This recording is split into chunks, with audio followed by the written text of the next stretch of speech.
Jadi ngangkat juga udah kuat, no, saya juga kuat. Seorang ibu rumah tangga Nur Aini terpaksa melahirkan di teras sebuah musola di Jalan Kiai Haji Balki, Lorong Banten 6, Gang Surya 5, Seberang Ulu Palembang pada Senin 12 Januari 2026 pagi lalu. Tanpa bantuan alat medis, warga sigap membantu proses persalinan. Nur Aini akhirnya melahirkan bayinya dengan selamat. Bayi berjenis kelamin perempuan itu lahir dengan berat 3,2 gram. Peristiwa ini bermula saat Nur Aini dan suaminya akan menuju bidan untuk memeriksakan kandungan dengan meminjam sepeda motor tetangga. Namun setibanya di lokasi, Nur Aini mengalami kontraksi. Dalam kondisi panik, suaminya diduga meninggalkan Nur Aini untuk mencari pertolongan.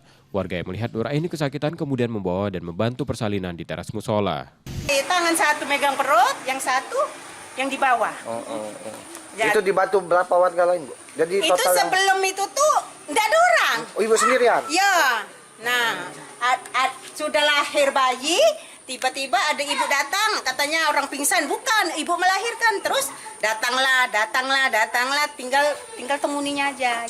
Bayinya sehat? Alhamdulillah sehat. Ibunya sehat juga? Ya sehat, dibawa ke bidan. Usai melahirkan, Nur Aini dibawa ke rumah dan mendapat pemeriksaan serta pengobatan dari bidan dan tenaga kesehatan puskesmas.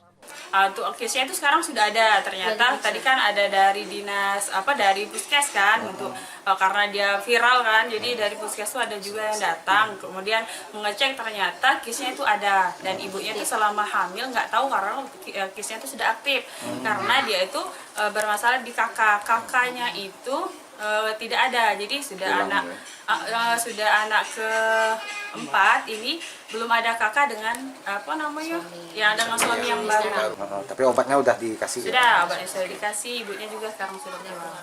Diketahui Nur Aini sebenarnya memiliki kartu Indonesia Sehat yang masih aktif, namun tidak disadari karena tidak memiliki kartu keluarga.